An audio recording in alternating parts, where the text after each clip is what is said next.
नमस्कार कर्क राशि वालों, स्वागत करता हूं मैं आपका अपने चैनल कुंडली शास्त्र में। मैं हूं एस्ट्रोलॉजर रतन सिंह।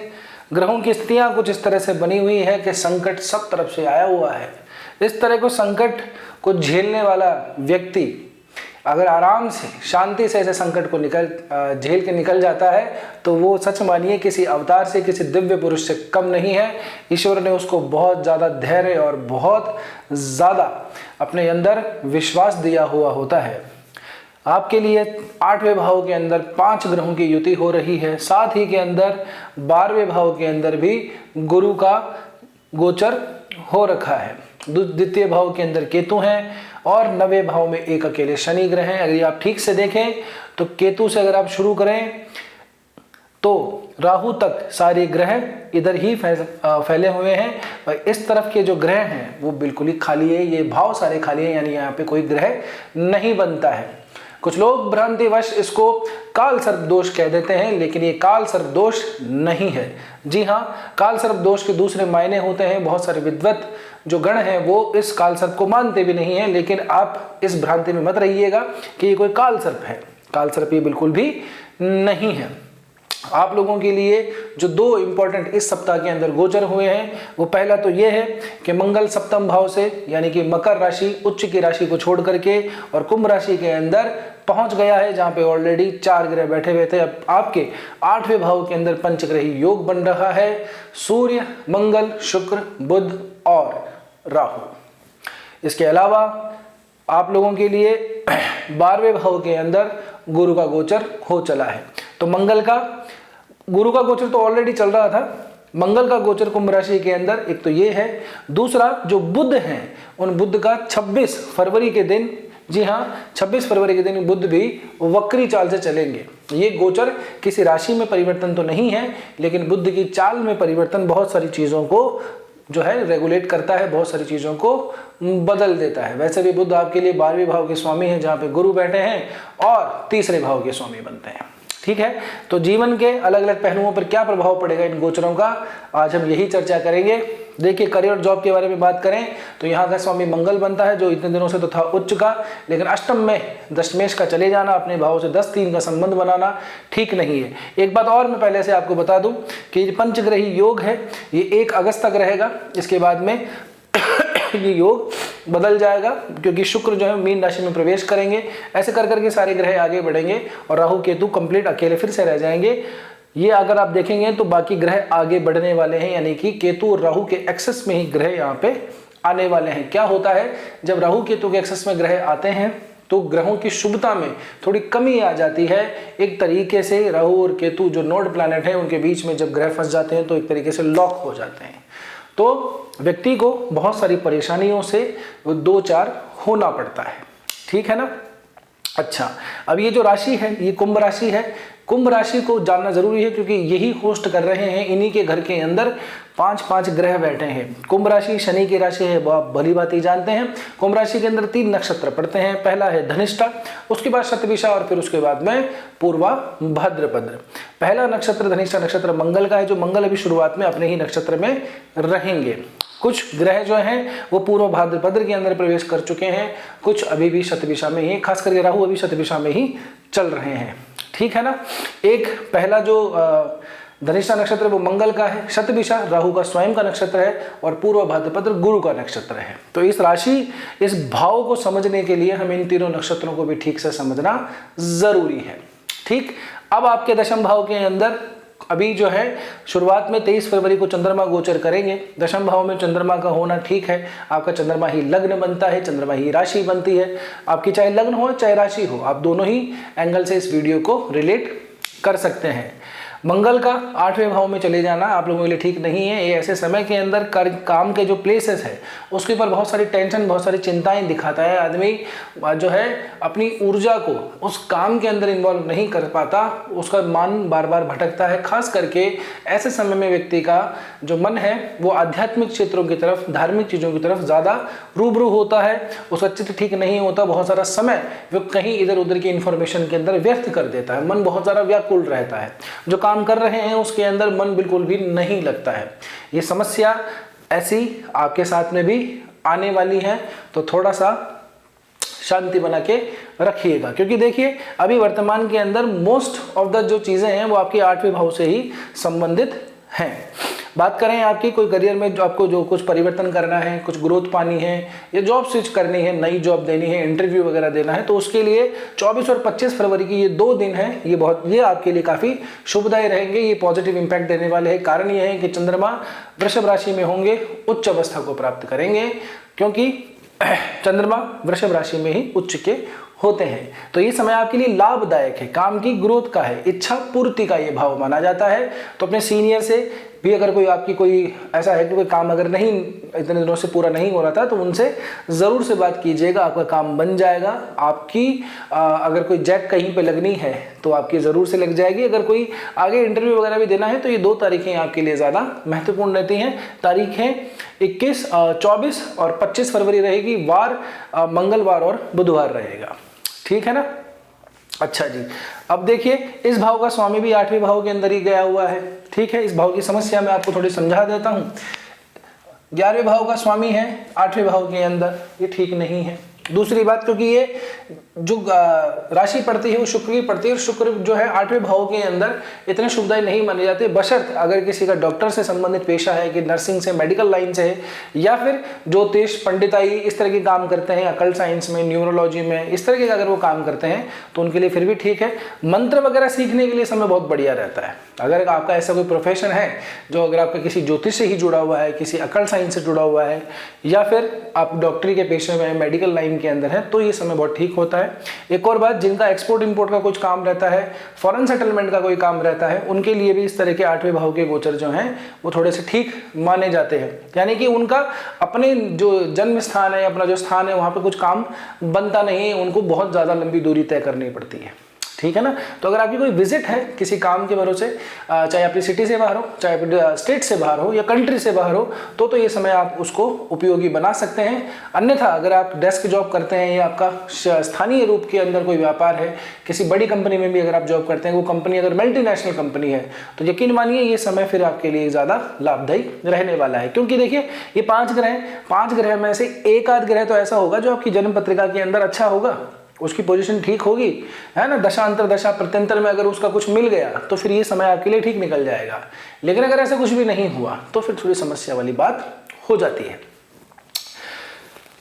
आगे बात करें आपके बिजनेस की, तो देखिए जो आपके व्यापार भाव का स्वामी है शनि है, सप्तमेश नवम में जाके बैठा हुआ है। ये पोजीशन तो थोड़ी ठीक है, लेकिन अक्सर मैंने अपने व्यक्तिगत अनुभव में पाया है कि इस तरह की कंडीशन के अंदर शनि बहुत ज़्यादा अच्छे रिजल्ट नहीं देता है, खास करके व्यापार वाले काम के अंदर। व्यक्ति क्या है, कई सारी इसमें जॉब वाले को भी मैं इंक्लूड करना चाहूँगा, व्यक्ति बहुत सारी काम को बदलता रहता है, बार बार जॉब चेंज करता रहता है, बार बार कंपनीज चेंज करता रहता है ना। अपने काम का जो एरिया है उसको चेंज करता रहता है, किसी कुछ समय के लिए कुछ काम किया, फिर उसको छोड़ दिया, फिर कुछ और करा। अगर ऐसी अस्थिरता आप झेल रहे हैं अभी इन दिनों के अंदर, तो फिर ये मानिए कि अभी कुछ समय के लिए आपको थोड़ा सा और झेलना पड़ेगा, क्योंकि हो ना हो इस समय फिर आपकी राहु की या शनि की या केतु की किसी न किसी ग्रह की दशा महादशा जरूर चल रही होगी। व्यापार के लिए मैंने आपको पहले ही बता दिया, जिनका एक्सपोर्ट इंपोर्ट का कुछ काम है ना, फॉरेन इमिग्रेशन का है ना, वहाँ सेटलमेंट में कुछ आप चाह रहे हैं सेटल होना, या फिर आपका रूटीन ऐसा है कि आपका बार बार वहाँ पे आना जाना रहता है, तो उन लोगों के लिए ठीक है। ट्रैवल एजेंट जो है, टूरिस्ट एजेंसी से रिलेट करते हुए जो काम करते हैं, उन लोगों के लिए फिर भी व्यापार में थोड़ा वृद्धि का समय है। बाकी यहाँ पे ठीक ठाक हमको मंदी ही दिखाई देती है। आखिरी के सप्ताह के 2 दिन जब रहेंगे, यानी कि 28 फरवरी और 1 अगस्त का जो समय रहेगा, तब चंद्रमा यहाँ पे स्वराशि के होंगे और सीधी दृष्टि यहाँ पे डालेंगे। तो शुभ दृष्टि स्वग्रही का चंद्रमा यहाँ पे आ जाना, ये आपके लिए फिर भी थोड़ा सा प्रॉफिटेबल हो सकता है। यानी कि सप्ताह के जो आखिरी के 2 दिन हैं वो आप लोगों के लिए लाभदायी फिर भी रहेंगे। इससे बीच में अगर आप कोई बड़ा डिसीजन लेना चाहें, जो क्राइटेरिया अगर आपका नहीं है जो मैंने अभी आपको बताया, तो फिर आपको थोड़ा सा शांति रख लेनी चाहिए। आगे बात करें मनी और वेल्थ की, असेट्स की, तो देखिए अगर आप कुछ और दृष्टि से भी देखें तो यहाँ पे सिंह राशि पड़ती है, केतु यहाँ पे पोजीशन में है। मैंने बताया केतु और राहु की ही अंडर के अंदर अगर आप देखेंगे तो सारे ग्रह यहीं पे इन्हीं की एक्सेस के अंदर अब आ गए हैं। शुरुआती चरण में मंगल रहेंगे, अपने धनिष्ठा नक्षत्र में रहेंगे, तो जैसे जैसे मंगल आगे बढ़ेंगे वैसे वैसे ये प्रभाव और बढ़ता चला जाएगा। ठीक है ना। अब आप देखिए ये राशि सूर्य की राशि है, यहाँ के पांचों जो ग्रह हैं इनकी 7 दृष्टि सीधी सीधी सिंह राशि पर ही पड़ती है। तो धन भाव भी बहुत ज्यादा आपका विचलित हो रखा है, परिवार कुटुंब का भाव भी बड़ा विचलित सा हुआ दिखाई देता है। यदि आपकी इन्हीं ग्रहों से संबंधित कोई दशा महादशा चल रही है फिर तो काफी परेशानियां, काफी संकट से आप जूझ रहे होंगे। आपकी मेन पत्रिका के अंदर इनकी पोजीशन अगर काफी स्ट्रॉन्ग है, आपके लिए फेवरेबल है, तो फिर इस समय पे ये मतलब हुआ कि आपके वारे न्यारे होने वाले हैं, ठीक है ना। लेकिन ज्यादातर आशंका ऐसी रहती है मल्टीपल प्लैनेट अगर एक हाउस में बैठे रहते हैं तो उस हाउस का भला बहुत कम कर पाते हैं, ये तय बात है, ठीक है ना। अब पांचों ग्रह की यहाँ पे दृष्टि पड़ना तो कई बहुत सारे काम आपको निकल सकते हैं, बहुत सारे फाइनेंस रिलेट करते काम निकल सकते हैं। एक खर्चा पूरा हुआ नहीं कि 4 खर्चे सामने आके खड़े हो जाते हैं, एक काम पूरा होता नहीं है कि 3 काम और निकल आते हैं। आदमी जितनी कमा नहीं रहा उससे ज्यादा उसका जाए जा रहा है, वो पैसा कहाँ से जा रहा है कि कई बार ऐसा होता है कि इन चीज़ों को मैनेज करने के लिए इधर उधर से हमको हेल्प भी लेनी पड़ जाती है। तो ऐसी स्थितियाँ इस समय पे हमको दिखाई दे रही हैं। दूसरी बात, अगर हम पूरा अर्थ त्रिकोण को देखें तो यहाँ पर भी जो है गुरु की राशि पड़ती है। गुरु जो है आपके 12वें भाव में गए हुए हैं, सीधी सीधी दृष्टि डालते हैं, 7वीं दृष्टि अपने ही इस भाव के ऊपर। इसी के अलावा यहाँ की अगर हम बात करें तो इस भाव का स्वामी मंगल बनता है, यानी कि द्वितीयेश और दशमेश ये तो अष्टम में जाके बैठे ही हैं, साथ ही साथ में षष्ठेश भी द्वादश में जाके चला गया है ना। और द्वादश भाव का स्वामी वो भी आपके कहाँ बैठा हुआ है, अष्टम भाव में। अगर आप इसको भी काउंट कर लें तो ये भी इसका स्वामी भी बुध ही बनता है। तो ये स्थितियां हमको फाइनेंस के रिगार्डिंग अभी आपके फेवर में इतनी ज्यादा दिखाई नहीं देती हैं, बशर्ते आपकी मेन पत्रिका के अंदर एक तो आपका लग्न कौन सा बनता है निर्भर करता है, और फिर ग्रहों की दशाएं महादशाएं कैसी, इन ग्रहों की पोजिशन आपके चार्ट में कैसी है, ठीक है ना। अब आपको ये समझ में नहीं आता, बहुत ज़्यादा कॉम्प्लिकेटेड हो जाता है, क्योंकि इसमें फिर डिविजनल चार्ट भी और ज़्यादा आगे देखने पड़ते हैं इंडिविजुअली आदमी की पत्रिका को एनालिसिस करने के लिए। तो यदि आपकी कोई परेशानी है, कोई आप एस्ट्रोलॉजिकल सॉल्यूशन जानना चाहते हैं उसका, तो आप व्हाट्सअप नंबर दिया हुआ है और इधर आपको वेबसाइट का एड्रेस दिया हुआ है, कहीं पे भी जाके संपर्क कर सकते हैं। बहरहाल आगे बात करें आप लोगों के लिए असेट क्रिएशन का भी समय मैं आपको कहूँगा कि इतना ज़्यादा आपके लिए वेल्दी नहीं है, तो इसको अभी थोड़ा सा होल्ड पे रख लीजिए, समय बदलेगा उसके बाद में चीज़ें आप कर सकते हैं। क्योंकि 1 अगस्त के बाद में बुध आगे चलेगा, शुक्र आगे चले जाएंगे, मीन में चले जाएंगे, उच्च के होंगे, तो आपके चौथे भाव के स्वामी भी शुक्र ही बनते हैं। तो ये समय फिर भी थोड़ा बहुत आपके लिए ठीक रहेगा। तो अभी के लिए सप्ताह के लिए किसी असेट क्रिएशन वाले इन्वेस्टमेंट को थोड़ा सा अगर होल्ड कर देंगे तो ज़्यादा आप लोगों के लिए लाभदायी रहेगा। आगे बात करते हैं रिलेशनशिप की। तो देखिए मैंने कहा ना ये सब कुछ 8वें भाव के अंदर से ही काफ़ी कुछ जुड़ा हुआ हमको दिखाई दे रहा है। यहाँ के भाव का स्वामी, रिलेशनशिप भाव का स्वामी मंगल बनता है। मंगल भी सेम 8वें भाव के अंदर है, तो लड़ाई झगड़े खिटपिट ये अब चालू होना मतलब स्टार्ट हो गई होंगी ये सब चीज़ें 23 फरवरी के बाद में से ही, और ये सप्ताह भर ये लगभग आगे तक रहेगा क्योंकि मंगल काफ़ी समय तक यहाँ पर रहेगा। बाकी जो शुभ ग्रह हैं उनका प्रभाव भी हमको नहीं दिखाई दे रहा। अगर नवम में कुछ हो, लगन में कोई ठीक ठाक सा ग्रह बैठ जाए, आपकी राशि के ऊपर ठीक ठाक सा ग्रह आ जाए तो काफ़ी कुछ जो है पॉजिटिवनेस आ जाती है। यहाँ पे एंगर आता है, ईगो आता है, यहाँ पे गुस्सा आता है, यहाँ पे बहुत ज़्यादा जो है शॉर्ट टेम्पर्डनेस आदमी में आ जाती है, जरा सी बातों पर झगड़े होने लग जाते हैं। तो इस तरह की चीज़ें आप अभी थोड़ा सा फेस करने वाले हैं। तो अगर ऐसा है तो जरूर कमेंट करके बताइएगा। बात करें आपके दाम्पत्य जीवन की, तो दाम्पत्य भाव का स्वामी जैसे मैंने बताया अभी नवम भाव में चल रहा है आपके शनि महाराज, और शनि का वैसे तो कोई संबंध यहाँ पे दिखाई नहीं दे रहा है, मतलब अपने दृष्टि संबंध यहाँ पे नहीं दिखाई दे रहा है। यहाँ पे किसी और ग्रह की भी कोई दृष्टि यहाँ पे पड़ती हुई दिखाई नहीं दे रही। तो दाम्पत्य जीवन हमको ठीक ठीक नजर आता है। सप्ताह के आखिरी 2 दिन ये भी बहुत ज़्यादा खुशहाल से रहने वाले हैं। अगर कोई पुरानी कुछ इशूज चल रहे हैं, पुराने प्रॉब्लम चल रहे हैं, 8वें भाव के अंदर है, तो हमें यहाँ पे सेपरेशन वगैरह और कई तरह की चीज़ें दिखाई देती हैं। कुछ बीमारी भी हमको यहाँ पे लग सकती है, हेल्थ के सेगमेंट में इसमें बात करेंगे। तो दाम्पत्य जीवन जिनका ठीक चल रहा है बस वो ओके समझें, ठीक है ना। जिनकी कुछ ऐसा है कि नई शादी हुई है, कुछ ऐसा है ना आने वाले समय, तो अगर नई शादी हुई है तो फिर तय मानिए आपके शुभ ग्रहों की कोई ना कोई दशांतर दशा आई होगी, शुक्र या राहु जैसे किसी ग्रहों का आपका इम्पैक्ट पड़ा होगा। तो शुक्र का है तो ठीक ठाक है, राहु का है तो फिर थोड़ी सी सोचने वाली बात यहाँ पे बन जाती है। बहरहाल दाम्पत्य जीवन आप लोगों का अभी हमें ठीक ठाक सा नजर आता है, बहुत ज़्यादा चिंता करने की यहाँ पे जरूरत नहीं है। बात करें अब आपके स्वास्थ्य की, तो देखिए स्वास्थ्य के अंदर थोड़ी चिंता हमको यहाँ पे दिखाई दे रही है। अलग अलग चीज़ों को देखें तो एक तो ये जो भाव है 8वां भाव, ये कई तरह के मामलों में देखते हैं हम इसको हम आध्यात्म में भी देखते हैं, स्पिरिचुअल ग्रोथ में भी देखते हैं, रिसर्च सेक्शन में भी देखते हैं। लेकिन यहाँ से हम जो है व्यक्ति की आयु का भी कई बार निर्धारण किया जाता है ना, क्योंकि कई तरह असाध्य रोग हमको इस 8वें भाव में दिखाई देते हैं। ऐसे कुछ तरह के योग या साइकोलॉजिकल प्रॉब्लम भी हमको यहाँ से दिखाई देती है। क्या होता है कि डायग्नोसिस के अंदर तो ऐसे कभी आते नहीं हैं, और आते भी हैं तो परमानेंटली फिक्स हो जाते हैं इस तरह की डिजीज, मतलब उनका परमानेंटली निदान जो है वो बहुत ज़्यादा मुश्किल हो जाता है, ठीक है ना। तो कोई असाध्य बीमारी वगैरह अगर उम्र दराज हैं आप लोग और कोई ऐसी कोई पुरानी बीमारी चल रही है तो वो भी आपको पीड़ा दे सकती है। इस समय पे थोड़ी सी ज़्यादा आपको ध्यान रखना है। अगर ऐसा है कि डायबिटीज़ है, शुगर वगैरह है आप लोगों को, तो बहुत ज़्यादा सावधान रहिए। आर्थराइटिस की प्रॉब्लम है, हड्डियों की थोड़ी सी शिकायत दिखाई देती है, कोलेस्ट्रॉल बढ़ा हुआ है, तो भी आप लोगों के लिए थोड़ा सा सावधान रहने की अभी आवश्यकता है। जिन लोगों को एंजाइटी, डिप्रेशन है, एकांकीपन रहता है, अकेले से रहते हैं, मन नहीं लगता है ना, किसी पे ट्रस्ट नहीं हो रहा है, तो इस तरह की अगर चीज़ें हैं तो राहु से अगर आप थोड़ी सी पीड़ा चल रही है तो उसका भी आप लोगों को अभी निदान बता दूंगा मैं, उसको तो आप कर ही लीजिएगा, लेकिन थोड़ा सा सावधान अपने स्वास्थ्य को लेकर के जरूर से रहिएगा। गैस्ट्रिक इश्यू अगर आप झेल रहे हैं तो गुरु की पीड़ा से आप परेशान हैं तो उसका भी जो है ध्यान रखना चाहिए। आपको खान पान का थोड़ा ध्यान रखना चाहिए। गुरु से संबंधित भगवान विष्णु की आराधना कीजिए, है ना, गुरु से संबंधित चीज़ों का दान दीजिए। इस तरह के कई सारे उपाय होते हैं वो किए जा सकते हैं। अब बात करते हैं किसी अच्छे खासे उपाय की।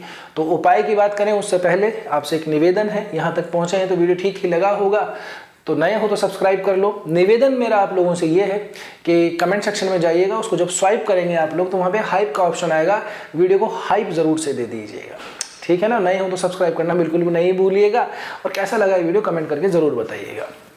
उपाय की बात करूं तो हम राहु केतु के एक्सेस से संबंधित आज उपाय की बात करेंगे। ऐसे समय के अंदर भगवान शंकर की आराधना करनी चाहिए, माता दुर्गा की आराधना करनी चाहिए, ठीक है ना। भगवान शंकर की आराधना इसलिए क्योंकि वैसे भी आपकी जल तत्व का लग्न या जल तत्व की राशि बनती है। चंद्रमा को भगवान अपने मस्तक पे ही धारण करके रखते हैं। शिव मंदिर में बैठिए, भगवान शिव की आराधना कीजिए, जो भी आपसे बन पड़ता है वो कोई स्तुति, कोई चालीसा आपको आती है तो जरूर से कीजिए। और कुछ नहीं तो शिव मानस पूजा भी आप कर सकते हैं, उसके अंदर कुछ भी नहीं चाहिए होता है, सिर्फ मन से ही पूजा वो की जाती है, ठीक है ना। इसके अलावा अगर आप राहु, केतु, शनि या किसी ग्रह की पीड़ा से संबंधित कोई तकलीफ ज़्यादा झेल रहे हैं तो आपको शिव मंदिर में बैठ करके और महामृत्युंजय मंत्र का जितना हो सके उतना ज़्यादा जाप करना चाहिए, ठीक है ना। तो बस आज के वीडियो में इतना ही, मिलते हैं अगले वीडियो में। तब तक के लिए स्वस्थ रहिए, मस्त रहिए, अपना और अपनों का ध्यान रखिए। जय श्री कृष्णा, जय श्री राम, हर हर महादेव, जय गौरी शंकर।